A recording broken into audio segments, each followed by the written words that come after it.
Hey folks, Real Honesty with Joe Ritlin. I'm Joe Ritlin, and I just finished up MST 3K The Return, aka MST 3K Season 11, the one that was just released on Netflix April 14th. Kickstarter backers got it a few days earlier, which was good for them, and it's great that everybody contributed to this project. I was excited for the prospect of a new MST 3K season, especially considering that seasons 9 and 10, while very hilarious on the Sci-Fi Channel, were cut short. They were only, I think, 13 episodes. And it was clearly obvious that Sci-Fi was not as into doing, into promoting them and making them the best that they could, and kept shortening the seasons. So I was happy for the prospect of however long they were going to make this. And they ended up making it 14 episodes because they got all the funding that they needed. And had, they redesigned the set, obviously, but kept some of the core elements. The last episode was, I think August 10th or August 16th of 1999. And so it's been nearly 18 years. Just over, about 17 and a half, since they, since any MST episodes had come up, new ones. I mean, yeah, Mike, Bill, and Kevin had done the film crew, and then you have riff tracks, and then you also had Joel, Mary Jo, Trace, TV's Frank,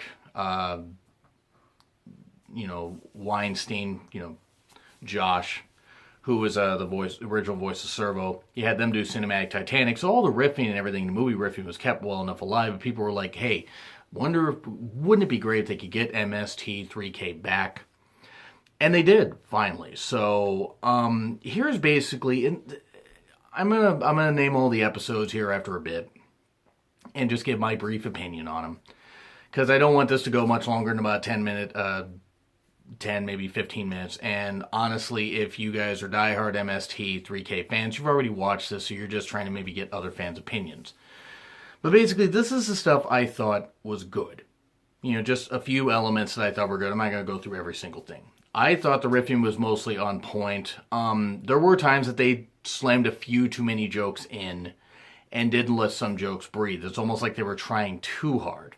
But the riffing, for the most part, was really on point, I thought. And I thought Jonah, and forgive me if I wrote this down wrong, Baron, who was Servo, and Hampton, who voiced Crow.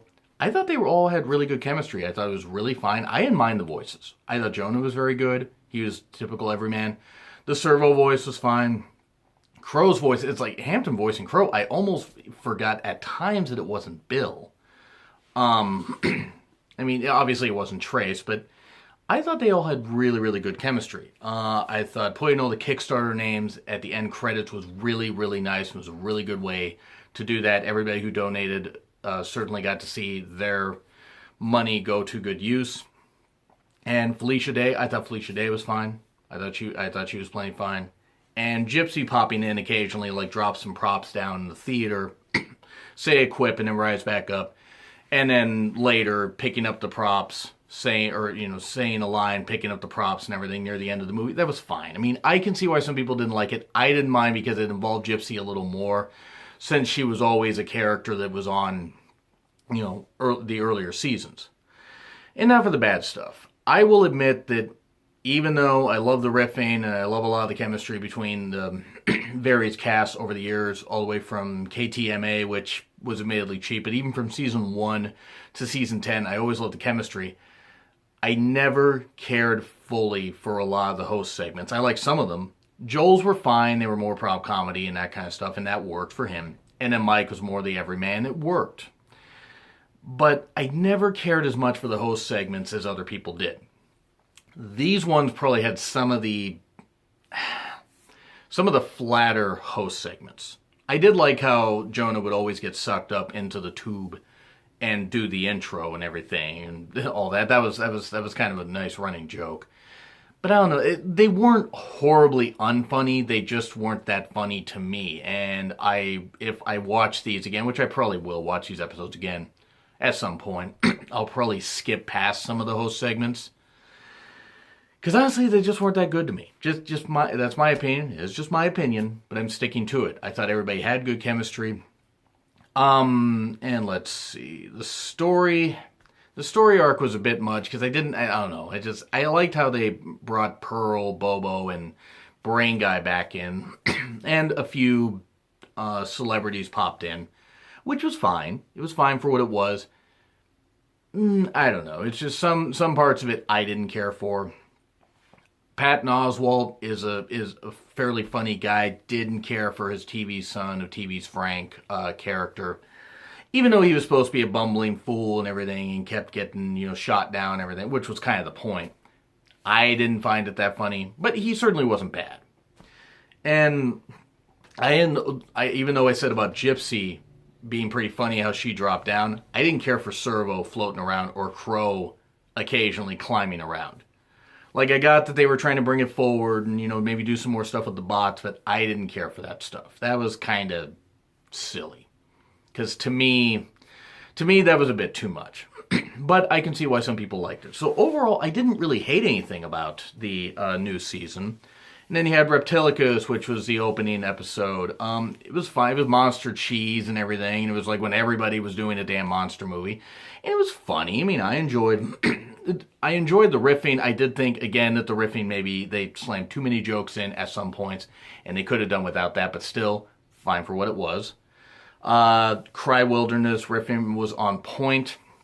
That was just, crazy Bigfoot stuff and very, very cheap. But it was still fine. It was still fine. I enjoyed how silly it was and how obviously it was just like a very low budget movie that deserved the MST treatment. And it's a hard movie to watch. I watched it on Rift once, and it was hard to do. The Time Travelers loved it. Probably my favorite episode, next to The Land of Time Forgot. In fact, really, there was only one episode that, even with the good riffing, I didn't care for. And I thought The Time Travelers was funny because the movie was ridiculous, but the riffing was great, on point, very, very good. Avalanche was fun stuff in 70s cheese with Rock Hudson and Mia Farrow. And it was a silly disaster movie that took forever to get to the point, and then it was like there was like no sense of danger before the avalanche hit and then after. But the riffing was great. Beast of Hollow Mountain, decent. Usually there's one or two episodes where the riffing, This was one of them where they had some good parts to it, though. Star Crash was top-notch, and they made the best use of the jokes for this absolutely abysmal Star Wars and Battlestar Galactica ripoff. In fact, I'm not even sure about the timeline of events if this came out just to capitalize on Star Wars or also Battlestar Galactica. I'm not really sure on that. But yeah, Star Crash was silly. Star Crash is a movie I'd seen on MST, and it was alright. For what it wasn't great. But The Land That Time Forgot, for some reason, that and Time Travelers was probably my favorite episodes. And I don't know why. Maybe it's just the silliness of it. But Land That Time Forgot was just... It was bad, and it was just silly. It was silliness. But it was just fun, and they had so much fun with it, picking on the bad special effects and all that. Loves of Hercules, decent. It was not as good as other MST Hercules themed episodes. Like the stuff from the Joel era was a lot better, in my personal opinion. Like, this was no Hercules versus the Moon Men. This is no Hercules Unchained or Hercules Against the Moon Men. This is no Hercules Unchained. Some good parts, but it's not an episode you need to revisit. Yongari, at least I hope I got that name right. I kind of screwed that one up. It was a Korean monster movie. It dragged at times. It was just South Korea trying to make a monster movie, like to capitalize on the Godzilla stuff, and it wasn't.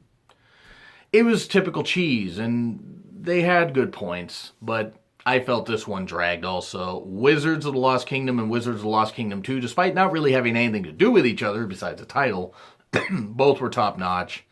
Very hilarious, stupid medieval sword sorcery crap where a lot of the editing and everything was just all over the place and whatever, and it was bad 80s stuff. I think the first one was 85 and the second one was 89.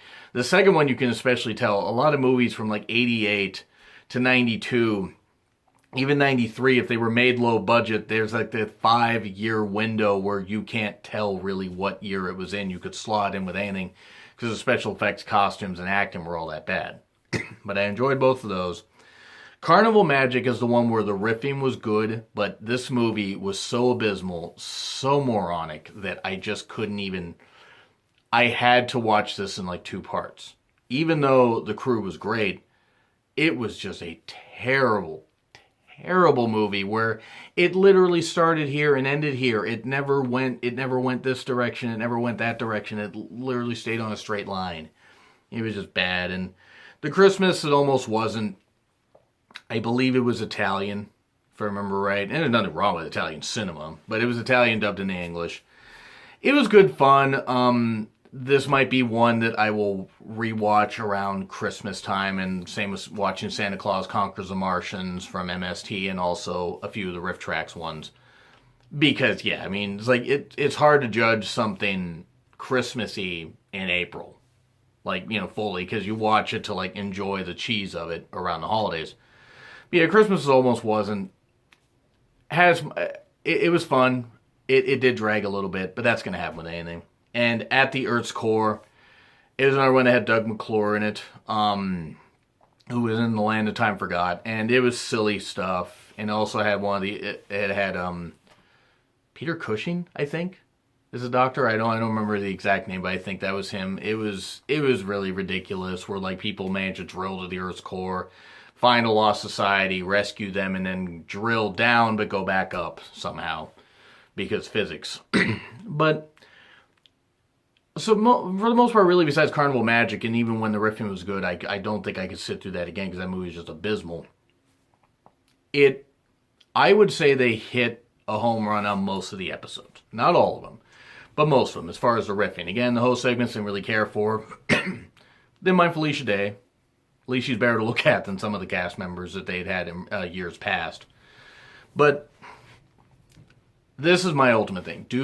Was this needed? Yes, because it was nice to show that they could do it, and they could do a new MST season. And I think they did a good enough job honoring it for the fans that were longtime fans of it. And even newer fans that might have not been old enough back when the older episodes were around to really get the jokes. You bring it forward, and this could be stuff that they could enjoy.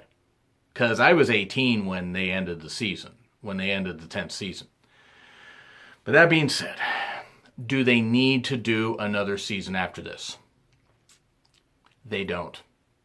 I won't cry if they do. That'd be great. I certainly don't want to see people out of work, and maybe another season or two funded through Kickstarter and various advertisers can help them. But maybe the riffing will be even better and they won't cram so many jokes in. But if this is the only season they do, that's fine. They don't really need to do any more. Ultimately, I enjoyed it for the most part. I thought it was funny, and I thought it did a fair job honoring the legacy of MST. But if they don't do it again, then I'm not going to miss anything. So I would say if you guys haven't checked it out and you want to check it out, go ahead. If you check it out and you have the same opinion I do, I'll give it a B overall.